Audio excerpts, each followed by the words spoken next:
Howdy there, Buzz. Well, hey, Jesse, you're looking hot today. Let's go to the address that's written on my Chaps that's been there the whole time. Well, I've never seen it, but okay. All right, let's go. And I'm here too for some reason. DadToons reviews, talking something new. DadToons reviews, I'ma mention peer review. DadToons reviews, we're talking about it all. Do being busy, dizzy, television, big and small. Okay, we're back with DadToons reviews in a very special episode in person. Yeah, so we saw Toy Story 5, and we are here to talk about it. Finally, Toy Story 5. Yeah, everybody has been waiting for this. Everyone's been clamoring. After Toy Story 3 ended it perfectly, and then Toy Story 4 did okay, everybody's just been waiting for the 5th installment. So let's get right into the synopsis. Matt, do you want to synopsisize? Sure, yeah. All right, so, we open up on the movie with a lost shipment of buzzes on a deserted island. We'll drop back in on them later, but then we check back in with Bonnie, and she's playing with her toys, and there's a wedding going on, and we find out that Bonnie has trouble making friends because she doesn't make friends with her neighbors who she wants to play with across the street. Who are twins. Yes, and she cries to her parents and says, "Why can't I make friends?" And so the parents, they take it upon themselves. They say, this is something that we really need to address. So let's get her an iPad. Of course. That's the first thing you would do when your child has a problem making friends. But so they get her an iPad. She quickly becomes zombified along with the same, all the kids in the neighborhood we see are also watching tablets and playing video games, and they're just immersed in technology. And so we hear that the age of toys is over and the age of tech is here. And Jessie is not going to take no for an answer. She is just hell-bent on trying to make Bonnie a friend. At her own expense, she's putting herself in many dangerous situations. She ends up at what used to be her actual house that she lived in with Emily, and meets a new girl that lives there and thinks, oh, this is a perfect girl to be friends with Bonnie. Yes, Blaze. Yes, Blaze. And so, the rest of the movie is her trying to get Blaze and Bonnie together, and, also being against Lily Pad and trying to figure that stuff out. So right off the bat, the movie starts with a shipping container full of high-tech buzzes that is stranded on a deserted island. And in my opinion, this is the movie telling us this movie is going to be a little bit different, to take it less seriously, or it's a little. So I let me just start off by saying a little high concept. Well, I feel like they made a decision early on that this is going to be a slightly less realistic Toy Story, because Toy Story has always been pretty realistic, grounded in reality. Everything that happens in Toy Story, except for the sentient toys. Yes, except for that. Yes. Except for that is fairly realistic. But this movie abandons that a little bit. And right off the bat, with this silly premise, which, okay, this could happen. It could happen. A shipping container full of high-tech buzzes could get stranded on a deserted island. But the deserted island looks like a cartoon. It looks like the SpongeBob deserted island. Oh, why do you? Oh, because it's so small? It's so small. It's very small. It looks like a cartoon. Yeah. It's cartoony. Okay. This Toy Story is a little more cartoony. Sure. And I think you got to accept that right from the beginning. I agree. It's definitely, there's a lot more suspension of disbelief that has to happen, because I think there's a lot of moments where you're like, okay, well, it wouldn't happen that way. Yeah. And then the next big one is the address on the Chaps. Well, we're not getting into nitpicks just yet here. Well, no, we're talking about the movie. Well, this is more like a does it work kind of thing. Okay. But either way, I don't know. So your first impressions of the movie are that it's just a little too over the top, I think. It's different. It's a different Toy Story. I'm not going to say too. I'm not going to say too over the top, because I enjoyed it. And so in this first scene with the buzzes, I was like, okay, I took note of it. I'm like, this is silly, but I was laughing. And I was like, okay, this is a funny idea. 50 Buzz Lightyears stranded on a deserted island. This is a funny idea. Let's see where they go with it. That was my impression. It is funny. It also doesn't go as far as I wanted it to go. I think there's a lot of things that they could have done with all those buzzes, you know? There's a lot of things that we theorized that they could do with all those buzzes that they didn't do. Yes. So, yeah, let's talk about that a little bit. Okay. We made a prediction video, and our prediction video was more right than it was wrong. I guess. In a lot of ways. We were right about a lot of things. We were wrong about the buzzes, I think, right? In what way? I think we thought the buzzes were going to be bad. We did think that the buzzes were going to be like a villain, because I was theorizing that, okay, Lily Pad comes in and she's going to be like painted as the primary villain and or the primary antagonist, and then there's going to be this group, this army of buzzes that comes in and messes things up, and then the lily pad and the toys are going to have to work together. Now, that last part, spoiler alert, did happen. Yes. Lily pad and the toys ended up working together. Yes, and lily pad was kind of the villain, but like not as much as I thought she was going to be. Like, she is kind of openly villainous at the very beginning. Like for a brief amount of time. Yeah, she does villainous things that are, but I feel like they were still all rooted in like, I want to help Bonnie, and you toys are outdated. You don't know what's best for her. I know what's best because I'm connected to the internet. Yeah. So I know what's trendy. There's a scene early on that I really liked where Jessie, she goes to spy on the twin neighbors. Yeah. Because Bonnie's having trouble making friends with these two neighbors. So she goes to their house, and then we hear from all of the toys in the backyard. And they're all warning about tech. And this was kind of a fun scene where the toys are like, you haven't heard about technology? And I like the idea that like Bonnie is kind of the last holdout of technology because she has good parents, I guess. Sure. That's kind of the point, maybe, is that Bonnie has parents that have intentionally limited technology. I just kind of liked the scene of the toys warning Jessie. This is Jessie's movie. Jessie is the protagonist. She is the protagonist, yes. It's fine. I think it's about time Jessie got a movie. So, and that is one thing that we predicted, that this was going to be Jessie's movie. It was pretty obvious from the trailers because, you know, she's like leading the charge of all those toy horses. I love the toy horses all galloping. They're all tiny, and all these larger toys are riding the tiny toy horses that are like very real, like realistic, except for being plastic. That's one of my favorite parts of the whole movie is, so the character Blaze has a collection of toy horses, which I had a cousin who had a collection of toy horses exactly like that. These plastic. Yeah. And I remember even wondering, why does she like these plastic horses? Because they don't articulate. Yeah, I don't. I think one of my older sisters had some of those horses.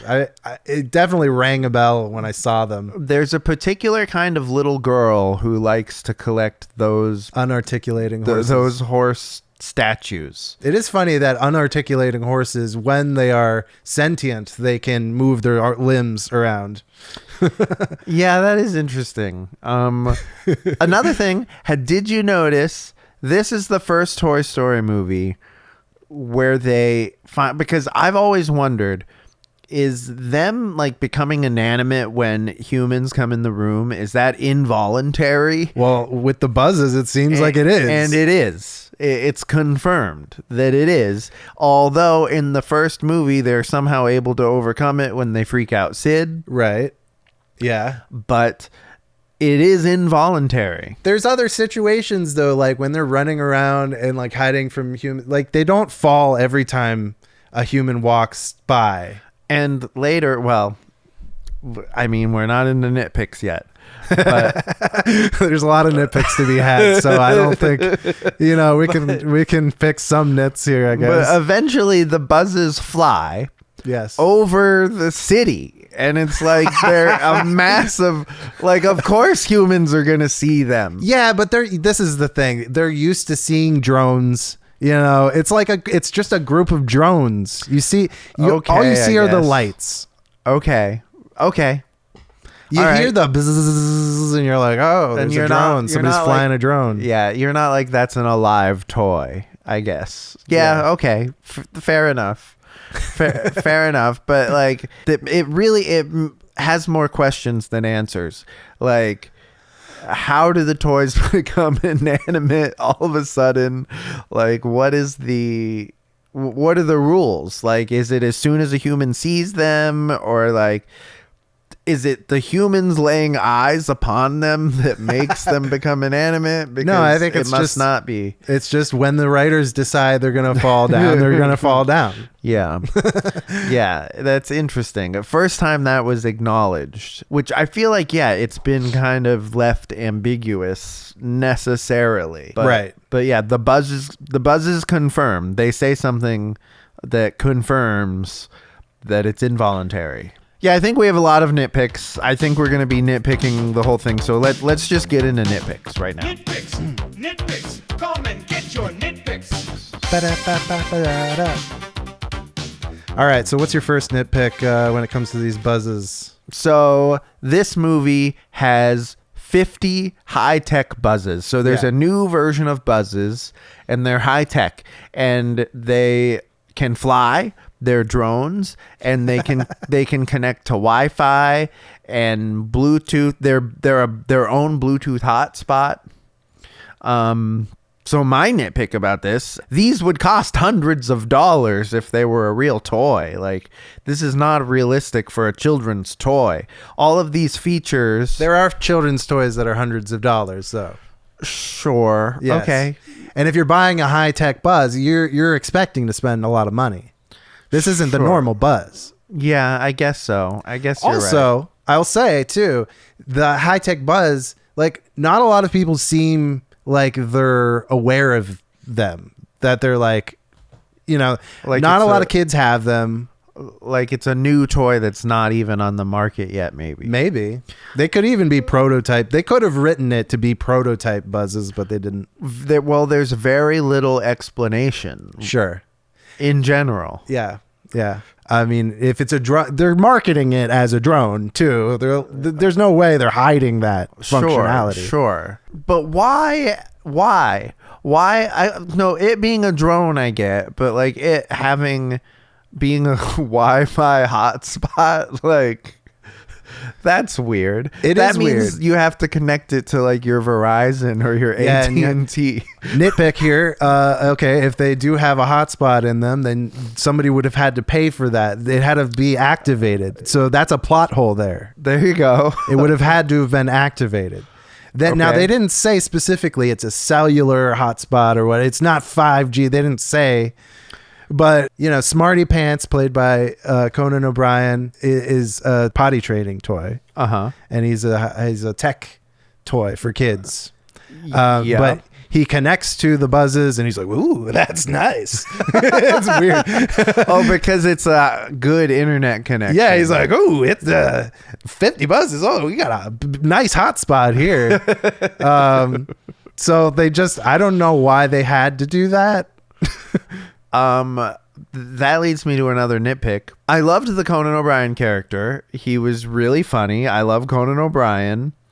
It doesn't make any sense that a toilet training toy connects to the internet and can text and can like send and receive messages. It makes no sense at all. This is a toy for 4-year-olds to teach them how to go to the bathroom. This is my take on it, though. I think he can connect to Wi-Fi. I don't think children can text and browse the internet and things like that from him. Okay. I think it's just the fact that he can connect to Wi-Fi, and he's a tech toy, so he has the ability to access the internet and do those kinds of things.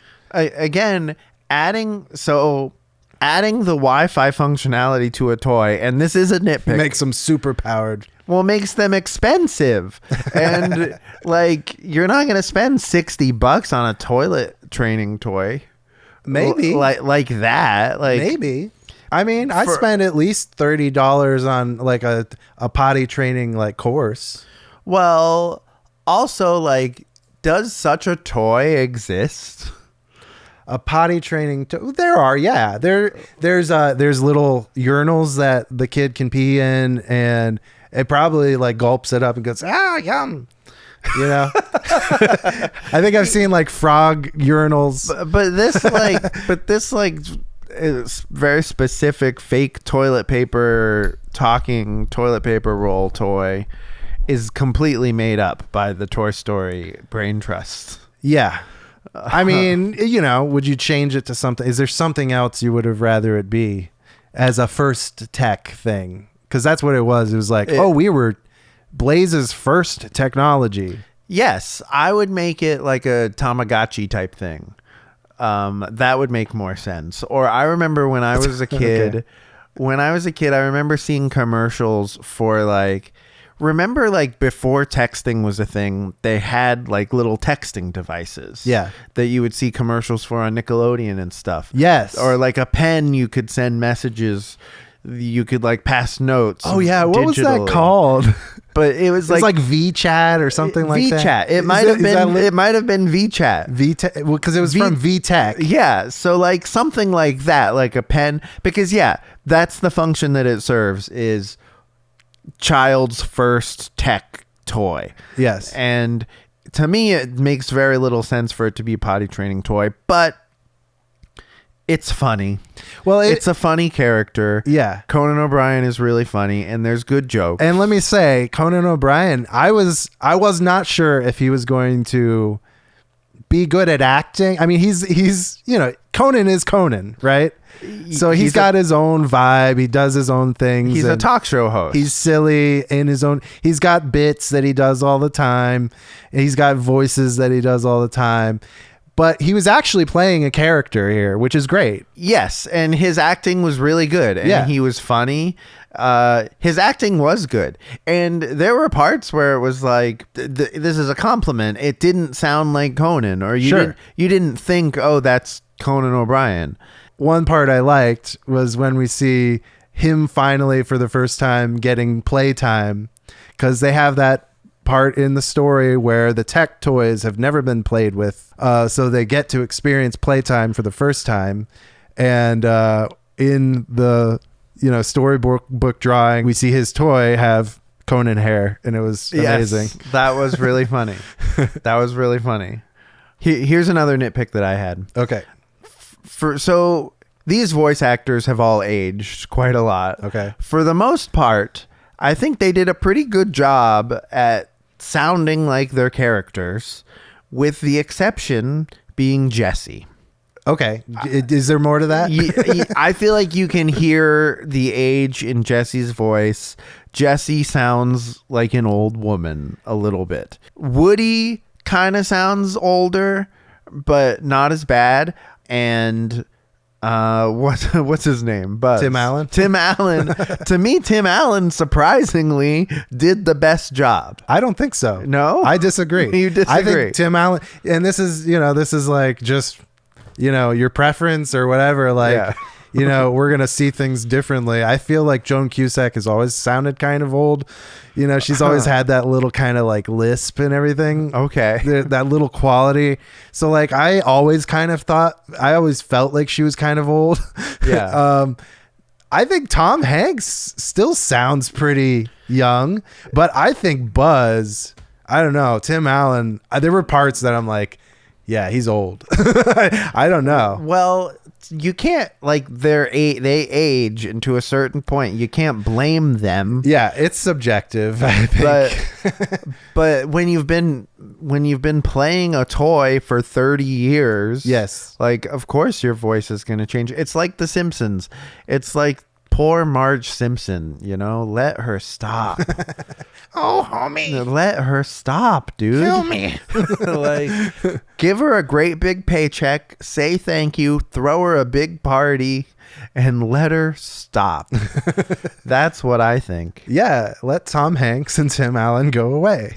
I mean, no. I mean, yeah, what are you going to do? Well, they're If not you as recast bad. them. You recast them, everybody's going to hate that. So that's another nitpick of mine is Okay. that they recast Bonnie. And I think they could have not. Let her try. All right. Maybe Maybe they did let her try. Maybe they did, and it was bad. But I'd like to hear it. I'd like to be the one that made the decision, I guess. Here's a nitpick. Yeah. Woody being in this movie at all. Okay. It's not really, that's more of a does it work, but this is definitely a huge nitpick of mine. He forces himself into this situation. Yes, he definitely does. And another nitpick of mine is, where do the walkie-talkies come from? Why Yes. not explain it at all? No explanation whatsoever. Which is something I mentioned in the trailer breakdown video. I was like, Yeah. when did they set this up? Well, I thought we were going to get an explanation for it. Nope. Or we would see the origin of it. And no, it's just they both have walkie-talkies and talk to each other. Yeah. No explanation. Again, And they're not long range. Again, same thing that I said in the trailer video. They're not long range walkie-talkies, and Yeah. Woody is hours away. Yeah. So this is the Toy Story movie where you're supposed to suspend your disbelief. This is the unrealistic Toy Story movie. Right. It's just, sit that's down. part of it. Yeah, it's just sit down and have fun with it, really. Yeah. Which we did. We had a lot of fun with it. Yeah. I'm not saying I disliked it. I haven't said that. You Yeah. haven't heard me say that yet. No, No. I'm not going to say that. I'm not going to say that. I'm not going to say that. They have yet to make a bad Toy Story movie. Yeah, I wouldn't say it's bad. It's definitely not bad. It's not bad. It's different than the other ones. It's less good than most of the other ones. Most? Yeah. Oh, I know why. I mean, we can spoil our thoughts right now. Go ahead. I know what you're going to say. You like Toy Story 2 the least. I like Toy Story 2 the least still. I like Toy Story 2 the best. Okay. You think it's the best of all The of best them. one. Now, it's hard to no, I'm not saying it's the best from like a storytelling perspective. When I rank things with my Pixar rankings and all that, it's based on my feeling and my nostalgia for it. Okay. So I have a lot of nostalgia for 2. I watched it a lot, and there's a lot of little things I love about it. But Toy Story 1, I would say arguably is the best one from like a technical perspective. So my ranking goes 3. I think Toy Story 3 is one of the best movies ever made, period. It's a good movie. I think it's one of the best. I think it's might be at the top of my Pixar ranking. I think Toy Story 3 is a masterpiece. It's good. So my ranking goes 3, 1, 4, 5, 2. I don't think everybody's going to agree with that. That's fine. I do mostly think like I said, from a technical perspective, 1 is the best, but my ranking is 2, 1, 3, 4, 5. Oh, okay. It's almost just every single one is lesser than the other. Less good. Yeah. Toy Story 3 is so good though. And one thing that this movie did was it made me like Toy Story 4 more. I could tell that when we walked out of the theater. Usually we don't See the movie together. We don't see the movie together. We're separated by a couple hour drive, but yeah. So I could tell when the movie ended, you're like, well, all right. I guess I do like 4. Yes. No, I always liked 4, but I like 4 better now that 5 exists. Forky. There was not another nitpick. Yes, big nitpick here. Not enough Forky. Not enough Forky, and also not enough Karen Beverly, because Karen Beverly barely had any lines here, but they were funny. Yes, they were really funny. They're funny characters that should have been in the movie more. Somebody said, "Oh, we're about to get donated," and she goes, "Donut." And then I don't remember that part. and Forky goes, honey, not donut, donated. And then he said something like, he like whispered to another toy. He's like, I love her, but sometimes it's really hard. I remember that part. That was funny. Forky is just always the best. Forky was really funny. And that's why I love 4 so much, is like Forky's such a good character. Yeah. 4 is great. Yeah. That's what I'm saying. This movie made me like 4 more. But yeah, not enough Forky. Another nitpick that we alluded to already. The parents' first instinct when your daughter says, I can't make friends, is let's get an iPad. Yeah, which is the most antisocial thing you can do. It's the strangest plot point. Sign her up. Well, she's already in dance class. I guess the idea is all the other kids are playing. Yeah. She's the last one without an iPad or without a lily pad. Yeah, it made more sense when they introduced the Pond, and the Pond is the social media network for children, which is a bad idea and doesn't exist in reality. Yeah, and it should not. It should not. It's a very bad idea. Or maybe it does. Is there a social media for children? I hope not. Yeah. I hope it stays that way, that it's not. There's not one. I mean, yeah. on YouTube, if you have a video for kids, you cannot comment on it or anything wisely. Yeah. Yeah. Smartly. Yeah, so this whole plot point, I guess that's another nitpick, is like they created a problem that didn't exist. Yeah. So the movie could happen. My next nitpick is the writing on the pant leg. On the, what did you call it? The chaps. The chaps. Didn't we talk about that already? We talked about it, but we didn't bring it up. There's nits to be picked here. Okay. All right, so the chaps, the writing on the chaps, we see it at the beginning. Emily writes her name and her address, and Yes. that's great. That's fine. I'm fine with that. But then they cut to that, her like pulling her chap open and looking at the friggin' Emily. Like, she does that literally. I counted the shots. They do a close up of it like 5 or 6 times within the first act. It's all in the first act. Sure. So yeah. So you know. We get it. We get it. We know it's there. Yeah. You don't have to keep showing it. I think I would have cut it out. Like, okay, you have Emily writing it at the beginning. Sure. And then the next time you see it is when the old couple finds Jesse and Bullseye on the ground and looks at it. Yeah. That's the next time you see it. That's the last time you see it. Yeah, because we've never seen it before. And it's like, okay, I can believe that, 5 movies, you're exploring these characters more in depth. I can believe there's things about them we don't know. Sure. But it seems weird. Big plot hole too. Big plot hole when it comes to Toy Story 2. When you add that, she's had it this entire time previous to Toy Story 2. Now, she was about to go to Japan. Yep. In a collection of toys that is like all near perfect. Yep. But the collector had a Jessie that had writing inside the pant leg. No. Because he painted over Andy's name. Yes. On Woody's foot. So yeah, that wouldn't fly. Definitely not with you. Yeah, definitely not with a Jessie doll either, which was plentiful, I would assume. Because it's like the Turbo Man booster situation. There's tons of boosters and there's not enough Turbo Mans. Well, this is probably my only opportunity I'm ever going to get to bring up this nitpick about Toy Story 2 is that it doesn't make any sense that Woody is the rarest of the Roundup gang. True. No, that's true. Because he's the main character. Yeah. That's not how it works. Yeah. Like Stinky Pete would be the rarest. The one that kids don't want to buy is the rare one. The one all the kids want to buy isn't rare. True. Because they would have manufactured less of them. They would have sold less of them. Yes. Of course. But so it doesn't make sense that Woody is the last one. But that's about a different movie. Sure. Yeah. Either way, though. Yeah, it definitely is a plot hole for Toy Story 2.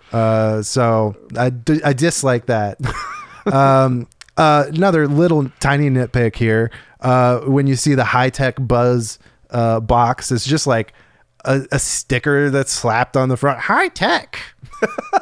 What did it say? High tech Buzz Lightyear. High tech edition. High tech edition. And it doesn't look like it's part of the design at all. It's just very large so that the audience can catch it. Earlier off mic, you had a theory that maybe these are prototypes or maybe these are brand new on the market. Sure. Which I think would make sense because we only see them in a shipping container. Maybe these aren't even have been announced to the public yet, which is possible. Yeah. So that might explain why it's quickly put a sticker on it. If this is just a brand new prototype, sure, maybe. Well, that actually was one of the theories that we had, was this was a shipment of like malfunctioning buzzes or something. Because we were like, oh, this is gonna be a villain. The multi-buzz is gonna be a villain. They don't even refer to it as the multi-buzz. I remember like Andrew Stanton was referring to it as the multi-buzz. Oh, is that right? And you would assume that because he's calling it that, like they would call themselves that or something. Huh. Nitpick here, the Buzz Army is much more like dumb caveman like they're all like each of them is like saying one word. They're looking at the stars and going, star, I kind of liked that. Star, command. I don't know why. Well, they get smarter, sure, but I don't know, I kind of liked that. It makes sense. Buzzes, when they first open, are always stupid. Like that's part of their character. They're stupid, but they have like a script. They're like on a mission and stuff. Yeah. You know, like Buzz, when he arrives in Andy's room, he's like, oh, there's no sign of intelligent life anywhere on this planet. You know, that's true. He's smart. Smarter than the caveman buzzes. Right. He's not illiterate. Yeah, that's fair. Here's an nitpick for the Conan O'Brien character. Oh, okay. Smarty pants. So yeah, when he was like, "Oh, this is my pick the poop game," and she's like, "I'll never play that," and he's like, "That's what everybody always says." I whispered, "Oh, that's gonna come up later, right?" Well, and then it's immediately. Then they immediately go back to it. I'm like, why even do it if you're just gonna like? Well, it's a joke. That's why. It's a joke, but like, it's just so that you can have a joke. That's movies have jokes. Well, okay. Bigger nitpick here. There's a lot of that kind of thing in this. The reason, like, Woody having a bald head doesn't factor anywhere in the plot, really. It's just for jokes. It's for jokes. Yeah, but it's a comedy movie. Comedy movies have jokes in them. Yes, but it happens too many times too. It also happens like in broad daylight, where it doesn't make sense that this one little glint of whatever is blinding everybody. Yeah, and it's not like it's that funny of a joke. No, especially because his bald head would not shine that. It's manufactured. Like maybe if it was a hilarious joke, it would be justified bringing it up that many times, but it's not. One other nitpick here. Okay, so like most of the interactions with Lilypad that we saw in the trailer, we were like, okay, we're only seeing a glimpse here. But like in the movie, it's going to be like bigger and like there's going to be more happening in the scene. And really there's not. Yeah. It's like we see so much of the movie in the trailer. Yeah. And it's like, it's moved around a little bit and stuff, but it's like, I don't know. Like you said, we were pretty spot on when we were like trying to decipher what was happening. Yeah, we're pretty close for the most part. We did theorize that there was going to be a slumber party, which there was. I thought the slumber party was going to be like third act, the main complication of the movie. I thought it was going to be a much bigger part of. Yeah, I thought it was going to be like the third act, like the climax. Yeah. I thought the slumber party was going to be the whole thing, but yeah, and we don't. I even was see wrong it. about that. Yeah, we don't even see the slumber party. She goes to the slumber party, has a bad time, and we only hear about it through Lilypad. Oh yeah, they played hide and seek and forgot Bonnie.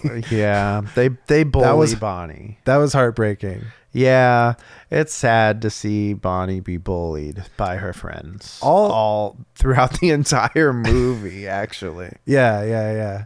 It's funny too. They set up the premise at the beginning of the movie. It's like the problem is tech, right? But the real problem is just shitty kids. That's the problem. Yeah, well, that's what happened. They figure that out. Yeah. That's the whole complication of the movie is Jesse kind of figuring out that tech isn't the problem. It's just finding the right friends, and that's why she tries to connect Bonnie with Blaze. Yeah, but so I liked that. That was a good part. Yes, but it's like it's basically like, yeah, most kids are shitty, and there's, you know, Bonnie and Blaze are like 1 in a million. No, I think it's more just like you got to find your people. Sure, but like we set up that problem of tech and everybody's zombified by tech, but then that doesn't get solved at all by anybody. You're right. It's kind of fizzles out and becomes tech's don't worry fine. about it. Tech's fine. It's not a big deal. Yeah. Which I also theorized. I was like, okay, you know, I think in the end they're going to work together. Yeah. And they're going to find a way to coexist because obviously in the real world, we do have toys and we have technology. It is interesting because this is the first Toy Story movie with technology in it, really. Like where they kind of acknowledged like that iPhones and that iPads are a thing that kids play with. Right. And it's something that takes away, you know, a kid's attention. Yeah. And so I saw in an interview with Andrew Stanton where he said they intentionally kept smartphones and stuff like that out of the previous movies. Right. Because they were worried that it was a fad. Oh, really? That's what he said? Yeah. And because There's no way. Because they wanted it. They want the movies to stay timeless, and they didn't want to like put an iPhone in it. And like in 10 years, kids don't know what an iPhone is, but they figured now was a good time that technology is going to be around and it's not going to date the movie to put something like Lily Pad in. And it doesn't have anything to do with the fact that having phones in general in a movie makes it harder for the story to happen. I mean, it might have something to do with that too. But sounds like he's like, but so this is a perfect time to transition into our fun facts. oh, Fun fact. Fun fact. Fun fact. fun facts. I love that we had all this confetti falling from the ceiling. Yeah, that was good that you were able to rig that up. Yeah. High production value. So here's a fun fact. Co-director Andrew Stanton said that when it was time to make Toy Story 5, he had 3 things that he wanted to put in the movie. Okay. First thing, he wanted it to be Jesse's story Okay. because he said he figured Woody has been through enough. And Woody has been through a lot. He doesn't. That's my problem. Is like Woody. There's no reason for Woody to be in this movie. So he's got all. We've played every storyline that we could. Now all his role is to help other toys. Right. So he wanted 3 things. He wanted it to be Jesse's story. He wanted it to be about technology, and he wanted it to have 50 Buzz Lightyears in it. Those Specifically. Yes. He thought it would be funny to have 50 Buzz Lightyears in it. So those were the 3 things that when he started writing the script, he's like, those 3 things have to go in it. Okay.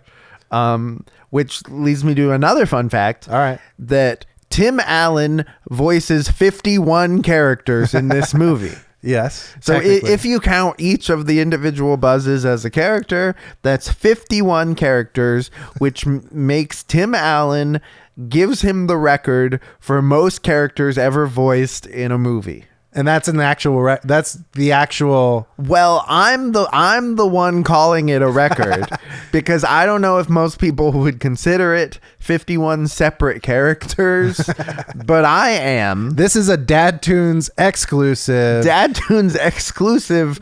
We're giving the trophy to Tim Allen for voicing the most characters in one single film. Tim Allen is officially voiced the most characters in any movie ever at 51. So good for you, Tim Allen. The irony being he doesn't change his voice at all for any of them. Yeah. But I'm counting it. I say it counts. So Tim Allen says that he had several 6-hour voiceover sessions. Several 6-hour voiceover sessions while voicing the movie, and he had to do a lot of like grunting yeah. and like random Buzz Lightyear sounds, and like actually imagine being in front of a microphone for 6 hours going like Yeah, and the director being like, can you make the grunt a little like lighter? Yeah, and like you have to do the same grunt for one character like several different times. Yeah, it's like pretend you ran 1 meter. Now pretend you ran 2 meters and make the noise. And doing that over and over and over again, that sounds exhausting. Yeah. He got paid for it. He got paid very well. He I'm sure. probably did. He got paid more than I'm ever going to make in my entire life. That so. actually doesn't sound that bad because, like, I don't know, sit in front of a microphone for 6 hours. just you're not doing much. You're right. Voicing like one of the most iconic characters of all and time. you don't have to change your voice. That's the thing with him too. Is like he didn't really have to do different voices. Well, it leads me to another fun fact. Oh. So Tim Allen said that in early voiceover sessions, the producers started hinting at him that his voice is sounding a little bit old. Uh-huh. So he hired somebody to help him warm up his voice. All right. And like I said earlier, I honestly think it paid off. I think his voice sounds the least old of all the old people in this movie. Agree to disagree. I didn't feel it in Woody at all. Okay. And I did feel it in Buzz, but yes, agree to disagree. Okay. He wasted his money. Another fun fact, when Conan was voicing the low power version of Mr. Smarty Pants, Yes. he was told to act it as if he was drunk. Uh-huh. Which Clearly, obviously. which is obvious. But I love that part of his performance, and it's fun to imagine a It's drunk fun. toy. I think that part works. Although it is just him being a drunk character. It's not like there's not a hint of like he's drunk, but that's because it's battery related. It's just like that is what it is. it is what it is, but he's not like putting in any other. It's literally just him being drunk. What else did you want? It was fine. It was fine. I think Smarty Pants was my favorite part of the movie, probably. My favorite part of the movie is all of the toys riding the toy horses. Yes. I like towards the end when they all are like galloping on, and they all have their own little toy horse that they're riding. I thought that was chef's kiss. Absolutely perfection that Buzz got the big Pegasus. Yes. The beautiful, flowy, purple, Winged horse. shiny Pegasus. It was very glamorous, and it was just perfect. Him riding that winged horse. That was great. So another fun fact, this movie took 3.5 years to make. Okay. And a typical Pixar movie takes about 5. I wonder why that is. Andrew Stanton says it's because he spent some time in TV and he learned how to make things faster. In between the movies, That's what he said. I saw an interview where he said that. all right. I think, the lesson you learn from TV is that it has to go out, so you got to get it done. just do it. Whereas movies, especially Pixar movies, you can take your sweet time. Right. And spend a lot of money. And they spent a lot of money on this movie, right? It was like, I would imagine. I think it was like $250 million on this one. Oh, really? I don't know what the budget is. I'm sure it's going to make that back. It's Toy Story. It's Toy Story. Everybody and their dad is going to go see it. And I think there's a wide range of opinions on this movie already. Yeah. I think it's, from what I've seen, there's critics who like really love it, and there's critics who really hate it, and then there's people in the middle. But yeah, I saw people saying in different forums that like, oh, Toy Story 5 had no reason being this good, or no right to be this good. And it's like, okay, I can see why some people would think that. Like there's emotional scenes that'll get you, Yeah. Definitely, like, times where I think both of us were tearing up. Definitely, yes. It's very hard not to cry in this one, I think. I'll agree with that. At specific points. That's Pixar, man. They make you cry in most of their movies. Yeah, well, that's you. Okay. You cry in every Pixar movie, I think. You cried in Hoppers. I did cry at Hoppers. Yeah, that's true. But that was just because a grandma had died. Spoiler alert. A grandma had died. They didn't focus on it at all. I think I cried multiple times throughout Hoppers, but I don't think you were supposed to cry at that one. I don't think so. well, I did. But this one you're supposed to cry for sure. yes. This is where I really couldn't handle it. Yeah. Is when Jessie learns that Emily had named her daughter Jessie specifically after her, and that she really was loved the whole time. It's Yeah. just that kids grow out of that. You would think she would have learned that already, Yeah. that toys are for kids at a specific moment in time, and then they move on. I mean, they do kind of learn that lesson every movie a little Sure. bit. It's just Jessie had to learn it herself this time. yeah. My only other fun fact is that after making Toy Story 4, Tim Allen made a joke to one of the producers, because Tim Allen is not in Toy Story 4 very much. No. And he made a joke to one of the producers where he said, I'd like to see more Buzz if they make another one. So they put 50 buzzes. I mean, I don't know if it's because Tim Allen said that, but it's funny that Tim Allen made that joke. I'd like to see more Buzz if there's another Toy Story. And then they put 50 buzzes in this one. Here's a question for you, though. Like, okay, so your theory was that Pixar, when they release 2 movies in a year, they release one good one and one bad one. So do you think this one was better than Hoppers or worse than Hoppers? I think Hoppers was better than this. Yeah.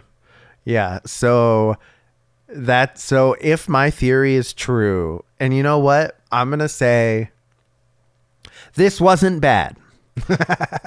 Toy Story 5 isn't bad. There are bad things about it. There are bad things about it. Yes. And it's the lower tier of Toy Story movies. Yeah. The lower tier, meaning the last place.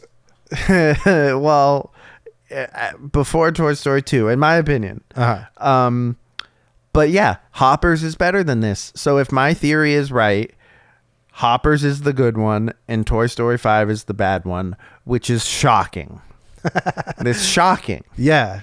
But I think that. Yeah, that's what I think. Yeah. And I think this one was one of the ones that was like greenlit after the old CEO came back, right? And they're like, we're going to make more sequels. Don't you worry. You're getting Incredibles 3. You're getting Toy Story 5. Yeah. You're getting Moana 2, which they turned Moana 2 from a Disney Plus series into Moana 2. Yeah, I feel Ridiculous. like Pixar got told to make this. I think. Oh, for sure. I think they are following orders.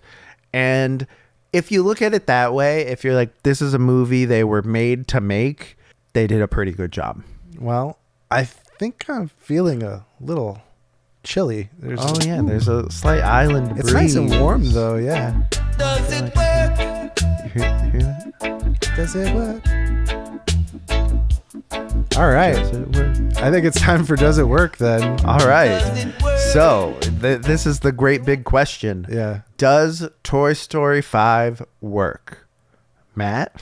I mean, from an umbrella perspective, sure it works. It's a movie. It works. The plot points play out.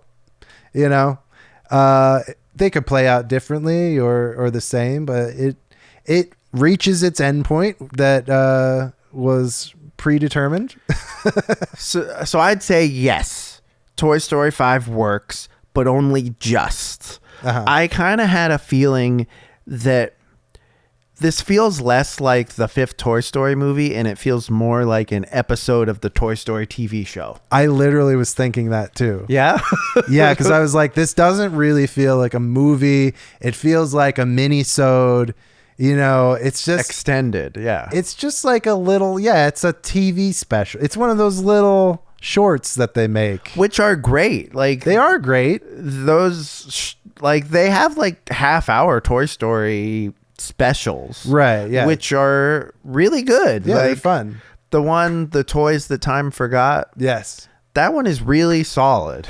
It is good. There's a lot of good ones. Yeah, So this is like that if it was stretched out to movie length. sure. So I would say, yes, it works in that it's a Toy Story movie that doesn't suck. It doesn't suck. I feel the need to reiterate that. It does not suck. No. It doesn't suck. but I think we had higher hopes for it. Do you think that our hyper analysis of it led to us being more disappointed in it? No, I don't think so, because I Yeah. think we had high hopes for it. I think as Toy Story fans, we had high hopes for it. And I'll say, when I went to see Toy Story 4, I was pleasantly surprised, because when I went to see Toy Story 4, I thought it was going to suck. I remember thinking it's going to suck because Toy Story 3 was so great. I thought Toy Story 4 was going to suck, and it didn't suck. And I remember being pleasantly surprised. So I think going into this, I was expecting the same thing. I was like, okay, it's going to be better than I think it's going to be because Pixar is good. But it was not as good as I thought it was going to be. Sure. It was less good than I thought it was going to be. I think you thought you said something about like this could be the best one, right? I might have said that. I Yeah. might have said that. It's not the best one. I mean, I didn't go in with high expectations personally. I thought, because I don't know, I was like, it really could go either way. It could be amazing or it could Yeah. be bad. I don't know. I'm not gonna. Yeah, it's not bad. It's not bad, and I'll rewatch it and enjoy myself. I don't think it will have as good of rewatchability as the other movies. I agree.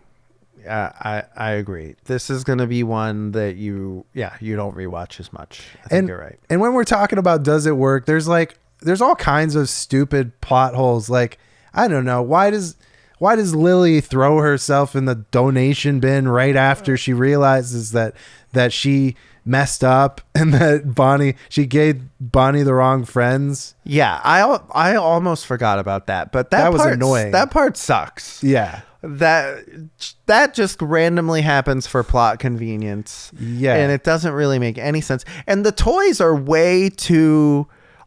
they have way too much power. Like, they're texting each other.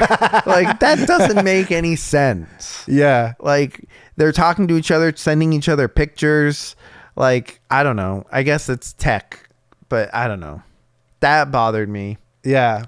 Well, So it's also, if Lily didn't throw herself in the donation bin, they wouldn't have had this big, sequence where they're all galloping to go Which I love. find her. But is there a different way you could have done that sequence? Sure. You could have had Yeah. them going somewhere else, doing something else. They had less time. They had less time. So we do think this works. We're both saying yes, it works, right? In general, it works. There's a lot of little things that don't work. Okay. And that's why it's less rewatchable, I think. Okay. But it's still, they have never made a bad Toy Story movie. Yet. Yeah. This is the closest they've ever got. For sure. Yeah. Yeah. And, but yeah, I recommend seeing it just because it's a Toy Story movie. It's fun. It's good. It's got good heart to it. There is that great part that you mentioned. And it is good that we go back to the Emily story. Like, we see the tree and we hear that great song from Toy Story 2. the one that I hate. That's my least favorite. Oh, really? Of all the Toy Story songs. I thought it was, And somebody loved me. you know, like that? Everything was beautiful. They kept bringing back that accent, but I was very happy that they didn't actually sing the song. They just had the notes at the beginning. Yeah. When she loved me, that was like at the end. Yeah. I thought it was good. It was great. It was great the way they included it. I think I'm glad they didn't overdo it, because I also think that, like, Jessie really has been over Emily for a while. That's the whole point of her finding Andy and then going to Bonnie, and like, you still have a kid. You got a kid, so you're like, get over it. And she is, for the most part in this, she is mostly over She is over Emily. it. She's not pining after Emily specifically, which is why I hated her looking at her chaps 5 times in a row. We get it. We don't need it. Yeah. No, I agree with that. We didn't talk about another thing, though, the wedding. The whole time. So they brought back. Here's one thing I think they did good, I think. Yeah. Is that they brought back romance because they got rid of romance. In 4, they like completely, Buzz and Jessie were like not a thing at all. Yeah. And then I'm also thinking about when it comes to Woody and Bo Peep, like in 4, they're like really close friends, but literally in the first movie, they were hooking up. It was a little too blatant.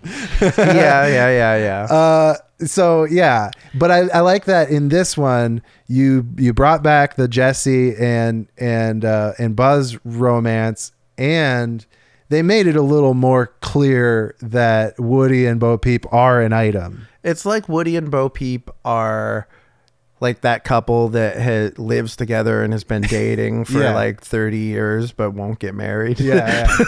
I do like that Bo Peep was like kind of making fun of him. Okay, go help, because literally he's not helping. No, he should not have been in the movie. And I did read something about they tried to write it without Woody.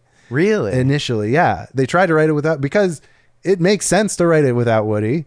It should have been, but they wrote him into the movie because they're like, we wrote it and it like didn't feel like Toy Story, because Toy Story is Woody and Buzz. Yeah, it would have been weird if Woody wasn't in it at all. Yeah. Well, you could have kept him as a smaller part. He didn't have to be like a central character. Yeah. It's tough. It's a tough spot. Because, he's got to be in the movie, for sure. You can't have a Toy Story movie without Woody in it. I liked it ending on a wedding. I thought that was cute. Yeah. And here's what I like about them getting married officially in this movie is that Bonnie's a girl. This wouldn't have happened with Andy. No. Yes, you're right. Andy, not to be sexist or anything, but Andy wasn't playing like weddings. No, Andy was playing train robberies and it's bank robberies. Yeah, and it's a common thing for Bonnie. So it makes sense. And it just works out that it was the right characters. I like that Rex was the maid of honor that gets poisoned. What about how who gives away Buzz?